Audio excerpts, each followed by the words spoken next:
वृंदावन बिहारी लाल की जय। कि हमारे बीच में क्रीड़ा करने से आपके मन में कोई विकार जाग उठेगा। हमने यहाँ पर कथा छोड़ी थी गोपी गीत की। बोलिए वृंदावन बिहारी लाल की जय।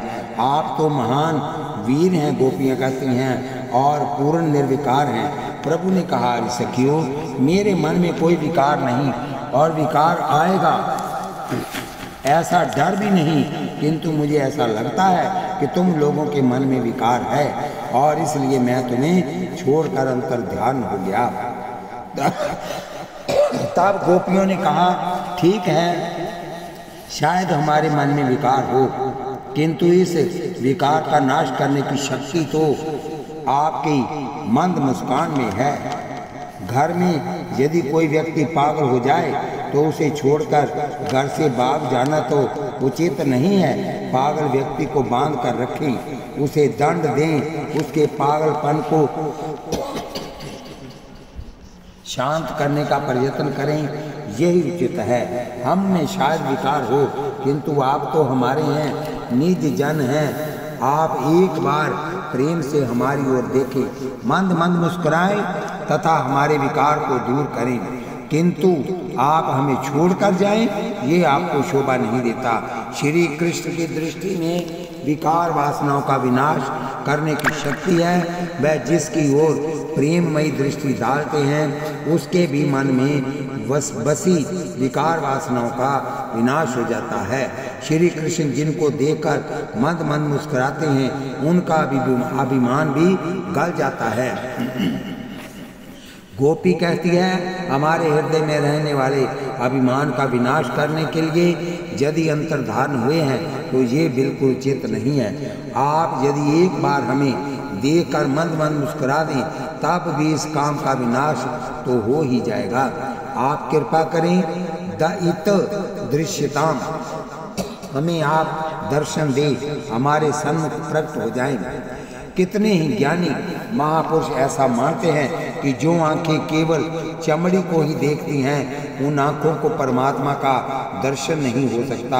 बाहर की आंखों को चर्म चक्षु कहते हैं तथा अंदर की आंखों को ज्ञान चक्षु कहते हैं। ज्ञान चक्षुओं के द्वारा ही ईश्वर के दर्शन हो सकते हैं। चर्म चक्षु तो ईश्वर को देख ही नहीं सकते, किंतु गोपी कहती है, मेरी आंखों के आगे प्रकट हो जाओ। गोपी के लिए तो बाहर और अंदर की आंखें एक जैसी हैं। उनके चक्षु प्रेम चक्षु हैं, दिव्य चक्षु हैं। गोपियों को श्री कृष्ण प्रत्यक्ष दर्शन नहीं दे रहे थे, इसलिए एक गोपी के मन में भाव आया कि कदाचित मेरा कोई पाप होगा जिसके कारण श्री कृष्ण मुझे दर्शन नहीं दे रहे। इसलिए वह गोपी कहने लगी, आपको जो प्रणाम करते हैं, उन जीवों के पापों को दूर करने वाले, गायों के पीछे चलने वाले लक्ष्मी जी के निवास रूप काल या नाग के फनों पर अर्पित जो आपके चरण कमल हैं, उन्हें हमारे हृदय पर पधराइए और तथा हमारे भीतर सोए हुए काम का विनाश कीजिए। गोपियाँ भगवान को मनाती हैं, हमारा कोई पाप है और इसलिए आप कदाचित स्वरूप को छिपा रहे हैं, किंतु पापों का विनाश करने की शक्ति तो आप में है। हम तो आपको उपाय भी बतला रही हैं। कितने ही लोगों को शंका होती है कि पापों का नाश होने के पश्चात परमात्मा आते हैं, या परमात्मा के आने के पश्चात पापों का नाश होता है। इन दोनों में ठीक बात क्या है? कितने ही ग्रंथों में लिखा है कि संपूर्ण पापों का विनाश होने पर तथा हृदय के गंगा जल के समान निर्मल होने पर ही परमात्मा के दर्शन होते हैं। परंतु साथ ही किन्हीं ग्रंथों में ऐसा उल्लेख भी आता है कि भगवान जब हृदय में आते हैं तब पाप दूर हो जाते हैं तथा हृदय निर्मल हो जाता है। महापुरुषों ने निर्णय किया है कि परमात्मा के दर्शन में विघ्न डालने वाले बाधक तत्व 3 हैं। ये हैं मल, विक्षेप तथा आवरण। इनमें से मल तथा विक्षेप, इन 2 को तो जीव प्रयत्न करके दूर कर सकता है, परंतु इसके बाद आवरण का भंग तो ईश्वर के द्वारा ही होता है। जीव ईश्वर का मिलन एक पक्षीय नहीं है। मल और विक्षेप से पीछा छुड़ाकर तथा हृदय को शुद्ध बनाकर जब जीव परमात्मा से मिलने के लिए तत्पर होता है, तब परमात्मा उनके सन्मुख चलकर आते हैं तथा माया का पर्दा हटाकर उस जीव को अपना लेते हैं। श्री कृष्ण की ओर जाने की बजाय मन संसार के विषय में जाता है। यही मन का मल है। मन अधिकतर मक्खी जैसा ही होता है। केसर मिश्रित सुंदर चंदन को छोड़कर मक्खी अधिकतर अपवित्र पदार्थों की ओर ही दौड़ती है। शांति से विचार करेंगे तो आपके ध्यान में ये बात आएगी कि श्री कृष्ण के बिना सब कुछ कूड़ा कचरा जैसा ही है और ये मानव मन इस कचरे की ओर ही जाता है। यही इस मन का मल है। परमात्मा के दर्शन में विघ्न डालने वाला दुराबाधक तत्व है विक्षेप। किसी समय मन प्रभु में स्थिर हो जाता है किंतु बाद में विक्षेप भी आ जाता है। संसार सुख का संकल्प करने की मन को अनेक जन्मों से टेव पड़ी हुई है। संसार में रहने से मन नहीं बिगड़ता, वह बिगड़ता है संसार सुख का चिंतन करने से। मन ईश्वर को छोड़कर लौकिक मनोराज्य बना लेता है। यही विक्षेप है। संसार दिखाई दे ये बुरी बात नहीं है किंतु संसार का चिंतन होता रहे ये बुरी बात है। कचरा दिखाई दे तो कोई बात नहीं किंतु कचरे का ध्यान बना रहे ये बुरी बात है। अपने मन को निरंतर भक्ति रस में सराबोर रखकर साधक को मल तथा विक्षेप का विनाश करना होता है। आवरण का भंग परमात्मा करते हैं। जीव का प्रयत्न तथा ईश्वर की कृपा, इन दोनों के आधार पर ही जीव और ईश्वर का सुभग मिलन होता है। गोपियां मल तथा विक्षेप को दूर करके आई हैं। आरंभ में ही गोपियों ने कहा है कि हमारे मन में श्री कृष्ण के अतिरिक्त दूसरा कोई कुछ नहीं है। आप जपने घर में किसी को रखें ये बुरी बात है किंतु आपको अपने मन में श्री कृष्ण के अतिरिक्त किसी अन्य को नहीं बसाना है। यदि किसी अन्य को आप अपने मन में रखेंगे तो वे आपके दुख का कारण बनेगा। गोपियां भगवान से कहती हैं हमारे मन में आपके अतिरिक्त अन्य कुछ है ही नहीं। हम संपूर्ण मल विक्षेप का त्याग करके आई हैं। हमने अपना काम कर लिया है। आवरण यानी पर्दा दूर करना ये आपका काम है। इस पर्दे को हटाकर आप हमें प्रत्यक्ष दर्शन दें। जो आपके चरणों में प्रणत होते हैं, नियमित होते हैं, आपके चरणों का वंदन करते हैं, उनके पापों को आप जला डालते हैं। हमारे पापों को जला डालने की शक्ति आपके पास है। आप यदि परमात्मा का निरंतर वंदन करने की आदत डाल लें तो आपके पाप जल जाएंगे। 2-4 मिनट ही सही किंतु इतनी देर तक ही ठाकुर जी का वंदन कीजिए। मन से वंदन कीजिए, हो सके तो आंखों से वंदन कीजिए, वाणी से भी वंदन कीजिए। हरे नमः बोलने का अभ्यास कीजिए। पाप पहले वाणी में आते हैं, बाद में व्यवहार में आते हैं। वाणी से परमात्मा के नाम का जप बार बार कीजिए। परमात्मा वंदन कीजिए। बार बार वंदन करने से देहाभिमान मरता है। पाप का मूल देहाभिमान ही है। मैं पुरुष हूँ, मैं स्त्री हूँ, मैं पंडित हूँ, मैं शास्त्री हूँ। ऐसे देहाभिमान को लेकर ही मनुष्य पाप करता है। जो कोई परमात्मा के चरणों में हृदय से झुकता है उसका अभिमान मरता है तथा उनके पाप जलते हैं। बाद में उसे पाप करने का अवसर ही नहीं मिलता। उसके हाथों से फिर पाप होते ही नहीं। वंदन भक्ति हर समय हो सकती है, हर स्थान पर हो सकती है। आधी रात को कोई सेवा करे तो ठाकुर जी को परिश्रम होगा किंतु वंदन रात के 12 बजे हो सकता है। पालकी में बैठकर यहाँ रास्ता चलते चलते सेवा नहीं हो सकती, किंतु वंदन हो सकता है। वंदन करने से तन और मन को थोड़ा भी त्रास नहीं होता। वंदन करने में पैसा भी खर्च नहीं होता, किंतु मानव वंदन नहीं करता। उनके अंदर रहने वाला अभिमान उसे जकड़ कर रखता है। मानो वह कहता है तुम झुकना नहीं, और फिर कुछ लोग झुकते भी हैं तो वह कपट से झुकते हैं। नमन नमन में फर्क है। नमन कपटी की खान। मैं छोटा हूँ, दीन हूँ, कामी हूँ, पापी हूँ, अधम हूँ, लायक न होने पर भी प्रभु कृपा से सुखी हूँ। ऐसी धन्य भाव के साथ जो वंदन किया जाए वही ठीक होता है।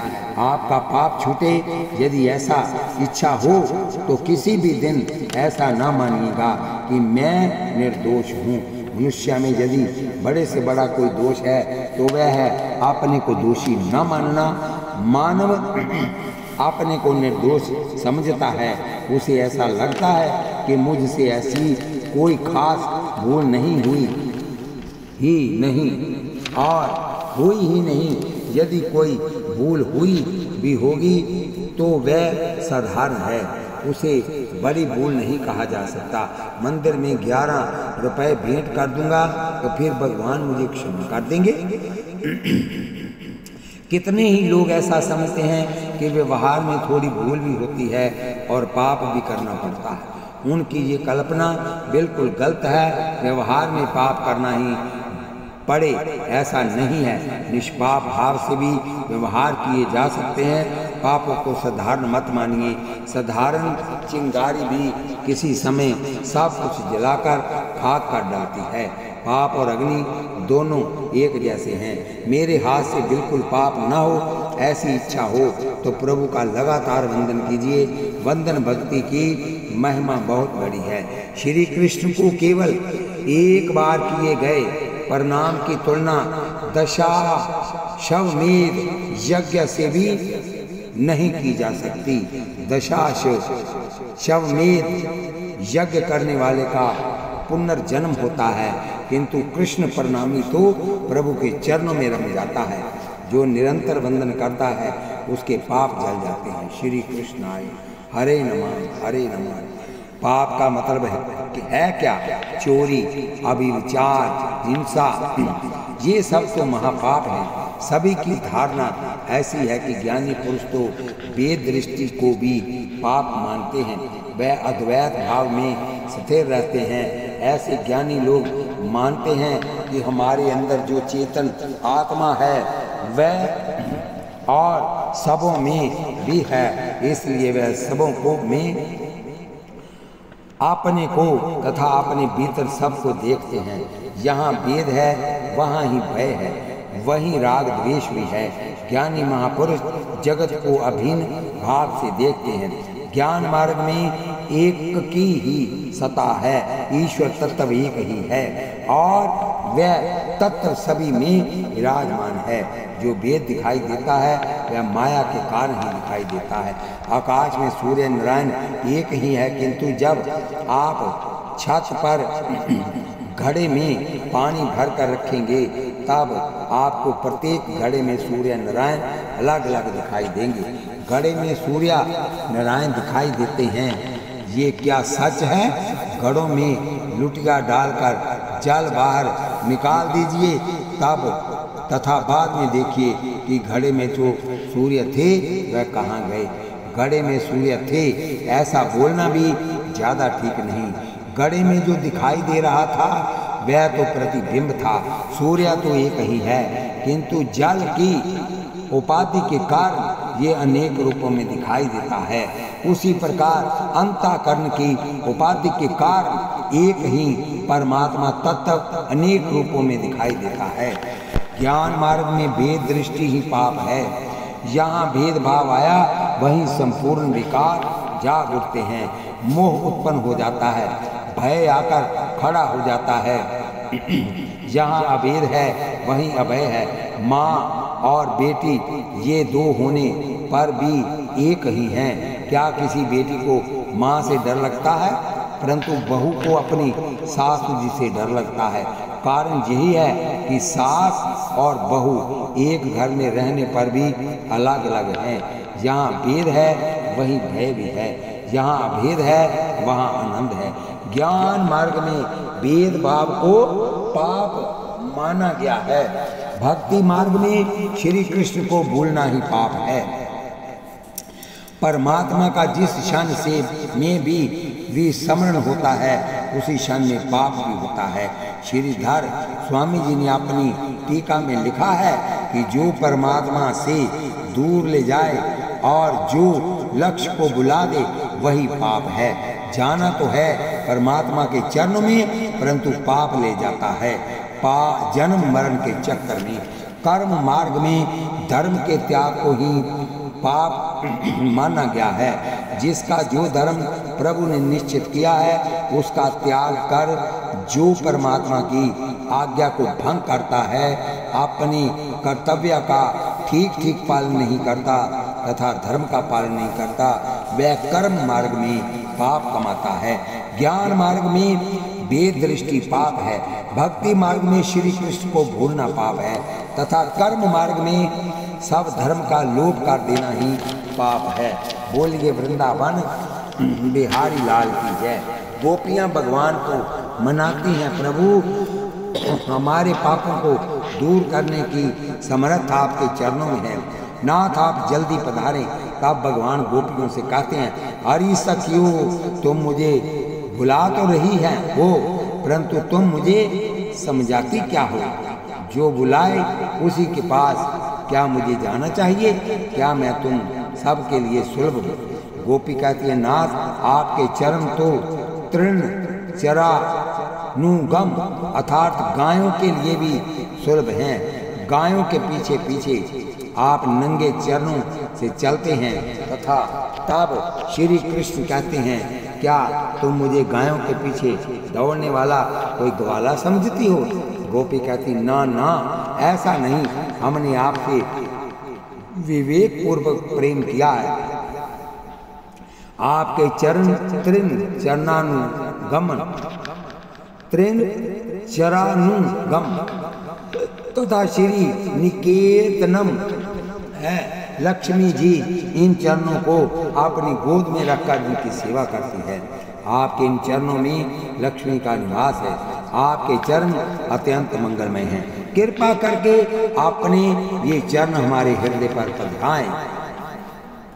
प्रभु ने कहा, हरि सखियो तुम मेरे चरणों को अपने हृदय पर पधराने की बात करती हो, किंतु मेरे चरण तो बहुत कोमल हैं तथा तुम्हारे हृदय में अभिमान रूपी जहर भरा हुआ है। तुम्हारा जहर कहीं मुझे जला दे तो। गोपियों ने कहा, आपने कालिया नाग के फनों के ऊपर अपने चरण पधराए तथा कालिया नाग का जहर अमृत बन गया। आपके चरणों में ऐसी शक्ति है कि इनके स्पर्श से जहर भी अमृत बन जाता है।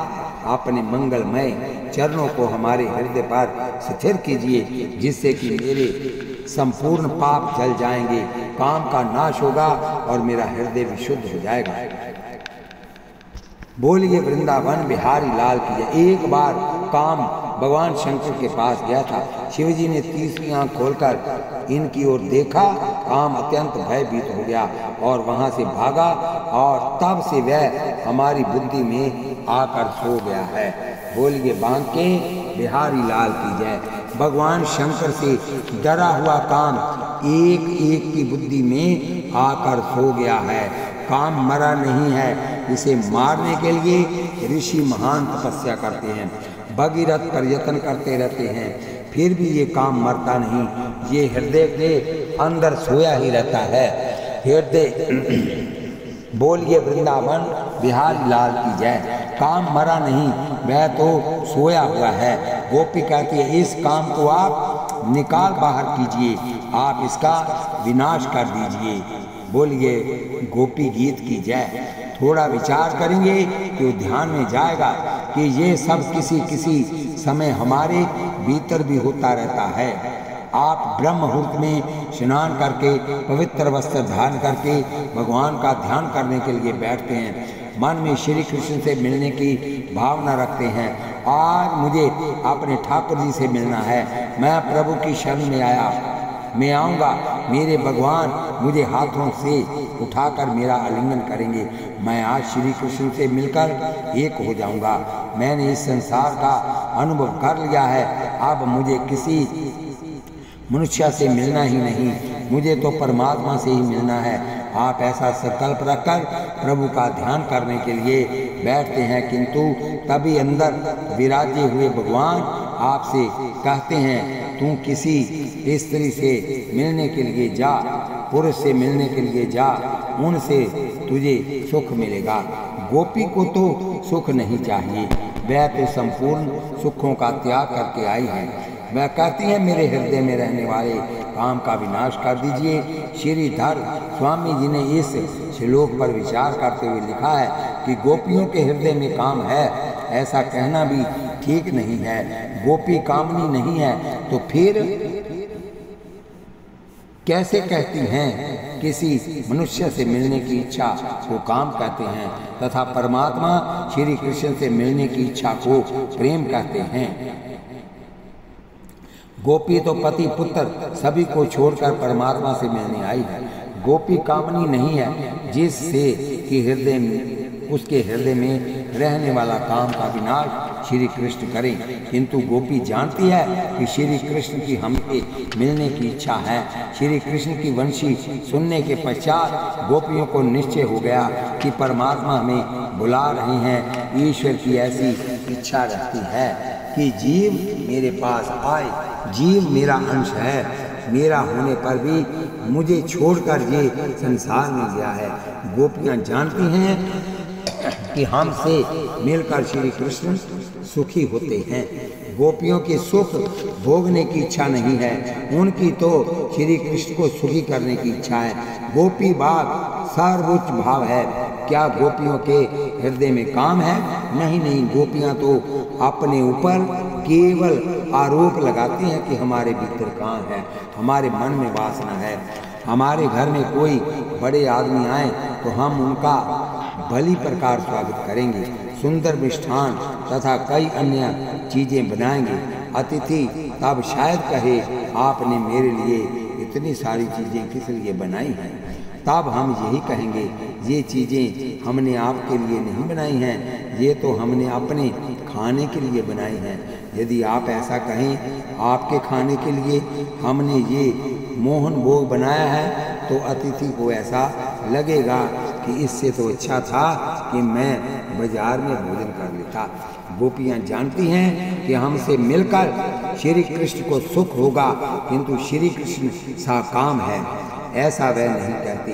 ब्रज भक्ता तो कहते हैं, ब्रज भक्त तो कहते हैं कि मैं सकाम हूँ, श्री कृष्ण निष्काम है। गोपियाँ कामनी नहीं है, वह तो निष्काम है, किंतु श्री कृष्ण को सुखी करने के लिए वे अपने ऊपर काम का आरोप लगा लेती हैं। गोपियों की बातें सुनकर ठाकुर जी को बहुत आनंद मिलता है, इसलिए उन्होंने कहा है कि मैं तुम्हारा ऋणी हूँ, तुम्हारे ऋण से मेरा छुटकारा कभी होने वाला नहीं है। प्रभु ने गोपियों से कहा, अरे सखियो, तुम मेरे पीछे क्यों पड़ी हो? क्यों बार बार मुझसे ये कह रही हो कि आप अपने चरण हमारे हृदय पर तबलाएं? गोपियाँ कहती हैं, हमारे हृदय में ये भावना तो आपने ही जगाई है, अब तो इस भावना की पूर्ति भी आपको ही करनी है।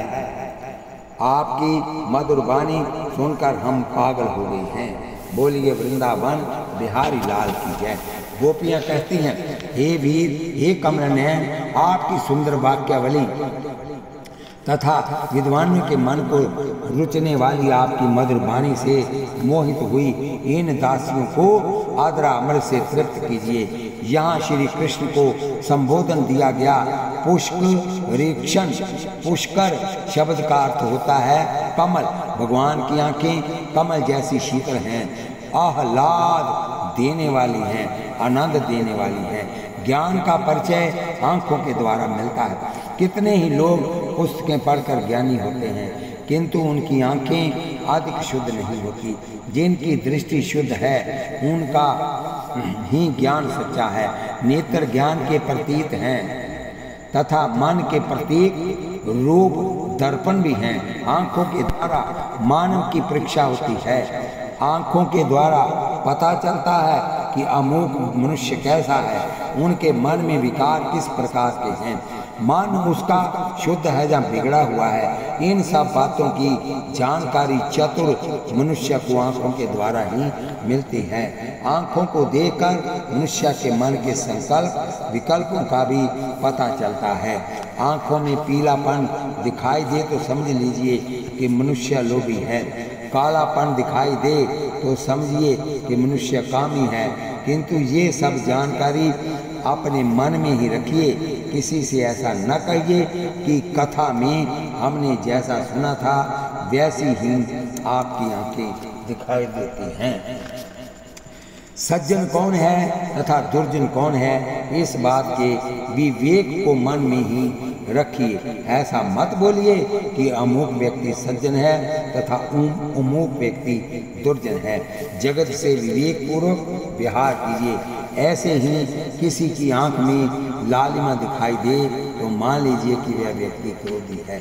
शास्त्र में लिखा है कि क्रोध का रंग लाल है, लोभ का रंग पीला है तथा काम का रंग काला है। श्री कृष्ण की आंखें अत्यंत उज्जवल, उनकी आंखों से प्रेमामृत टपकता है।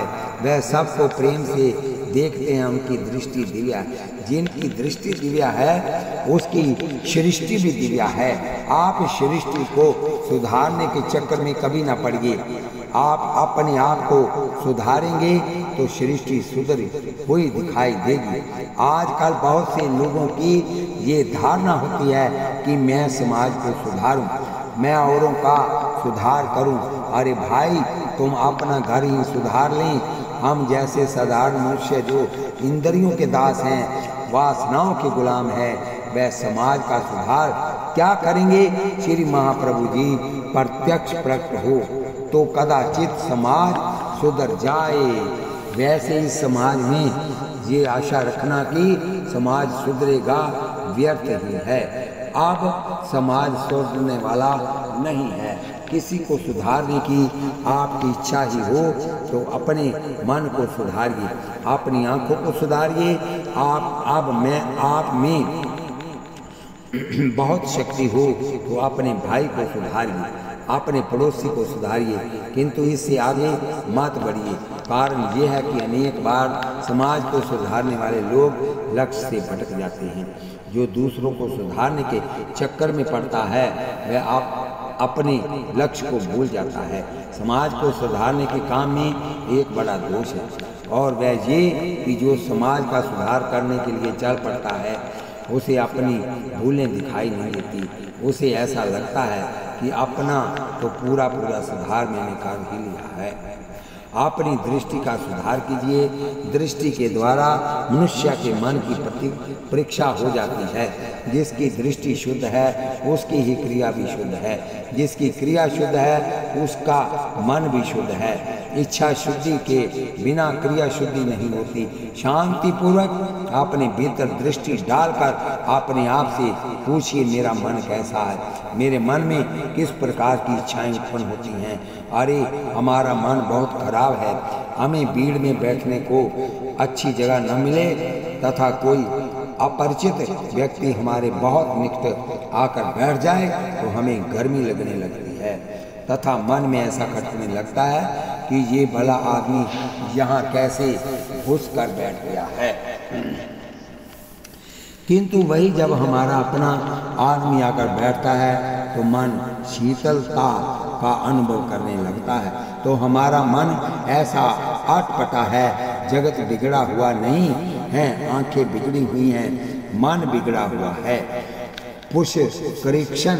पुष्कर शब्द का यहाँ दूसरा अर्थ भी किया जाता है। बोलिए वृंदावन बिहारी लाल की जय। भगवान की दृष्टि सभी के हृदय पर पड़ रही है। ठाकुर जी किसी की क्रिया पर दृष्टि नहीं डालते, जीव क्या बोल रहा है इस पर भी उनका विशेष ध्यान नहीं जाता।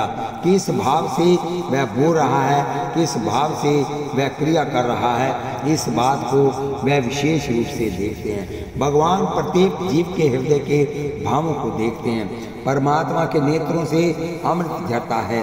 आप दर्शन करेंगे तो पाएंगे कि भगवान का संपूर्ण स्वरूप ही मंगलमय है। किंतु गोपियां तो प्रभु की आंखों के दर्शन करके पागल हो गई हैं। परमात्मा की आंखें अत्यंत सुंदर हैं, अतिशय शुद्ध हैं। प्रभु के सर्वांग ध्यान करना हमारे लिए बहुत ही कठिन है। आप ठाकुर जी की आंखों से आंखें मिलाने के लिए उनके नेत्रों का ध्यान कीजिए। भगवान से नजर मिलाने के लिए लालसा रखो। गोपियों की भावना है कि श्री कृष्ण हम पर दृष्टि डालें, इसलिए वह प्रभु को संबोधन देती हैं।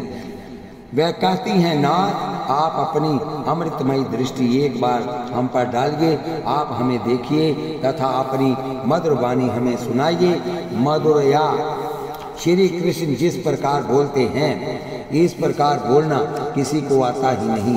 वह अत्यंत मधुर बोलते हैं। भगवान में ये एक बहुत बड़ा गुण है। बोलिए वृंदावन बिहारी लाल की जय। इस ग्रंथ में मधुर वाणी को बहुत बड़ा तप माना गया है। वाणी मधुर होनी चाहिए, सच्ची होनी चाहिए, हितकारी होनी चाहिए तथा पीरमित होनी चाहिए। शब्द पार ब्रह्म का स्वरूप है। जो हर समय मधुर बोलता है उसे कोई रोग नहीं होता। जो सत्य बोलता है उसे कभी चिंता नहीं सताती। जो हितकारी वचन बोलता है उसके सामने कोई शत्रु नहीं खड़ा होता। जो मितभाषी है यानी जो बहुत कम बोलता है उसकी शक्ति का क्षय नहीं होता। जो बहुत अधिक बोलता है उसकी शक्ति का ह्रास होता है। फिर ये तो साधारण नियम ही है कि जो व्यक्ति बहुत अधिक बोलता है अधिकतर झूठ ही बोलता है। सच तो वह बोल ही नहीं सकता। सत्यवादी वही हो सकता है